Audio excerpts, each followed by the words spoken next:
Jeg hedder Martin Havgaard, og jeg arbejder i en butik. Lige pt. Og jeg havde en meget sjov oplevelse her forleden, hvor der kommer en mand op til mig og siger, at han gerne vil have franskbrød. Og allerede den der er en lille smule overflødig, fordi der er 15 forskellige typer franskbrød, så jeg aner ikke, hvad fanden han snakker om. Så jeg prøver sådan lidt ledende at sige, hvad for et franskbrød kunne du godt tænke dig? Så han ligesom kan sige, den der, eller pege, han må bare gerne forklare mig, hvilket franskbrød det er. Jeg vil faktisk godt tænke mig, at vi lige prøve at spille den næste bit.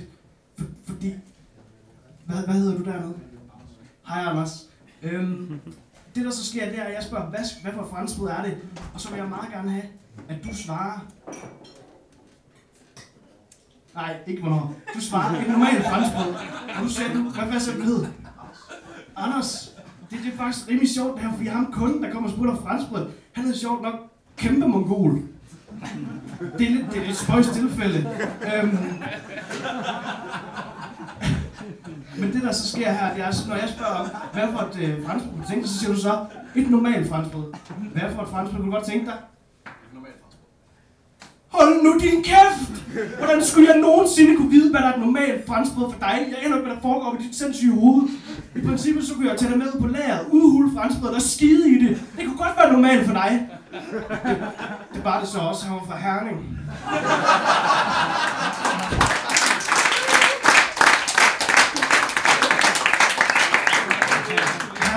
Her kæmpe mongol, han kommer så igen dagen efter og siger, hej, flere rundstykker?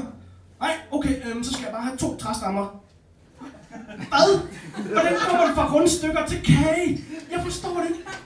Det svarer jo til, at man kommer ind til en bilhandler og siger, hej, den der nye Audi, den der...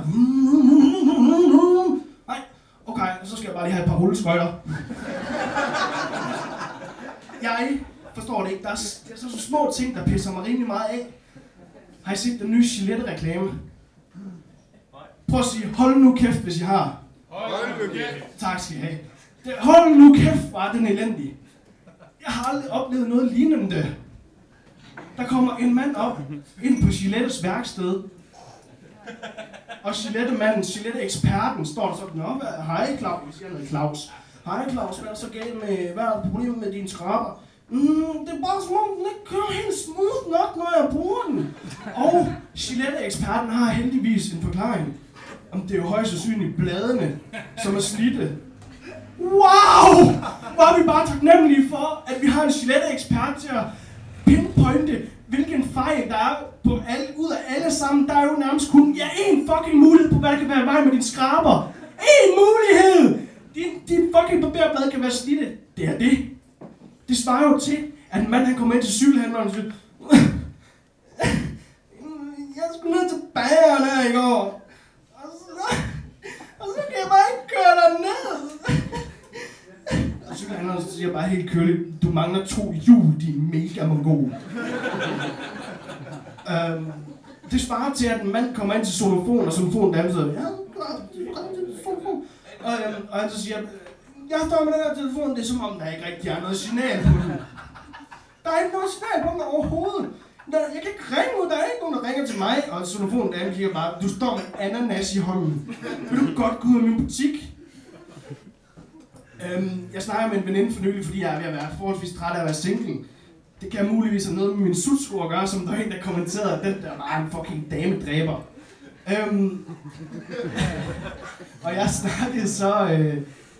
Jeg snakkede så med hende om, at hun ikke havde noget råd til mig, og hun fortalte faktisk noget relativt interessant, som er, at når piger og kvinder ser en dreng danse på et diskotek, så forbinder de det med måden, de har sex på.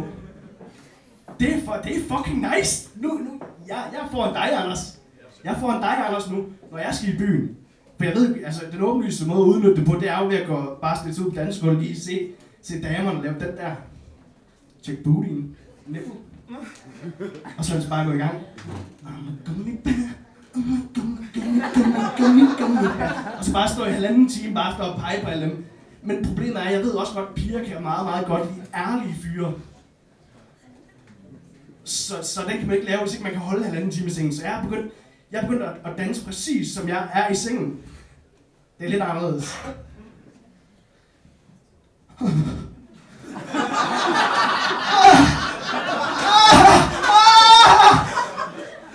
Undskyld. Nej, aldrig at ske.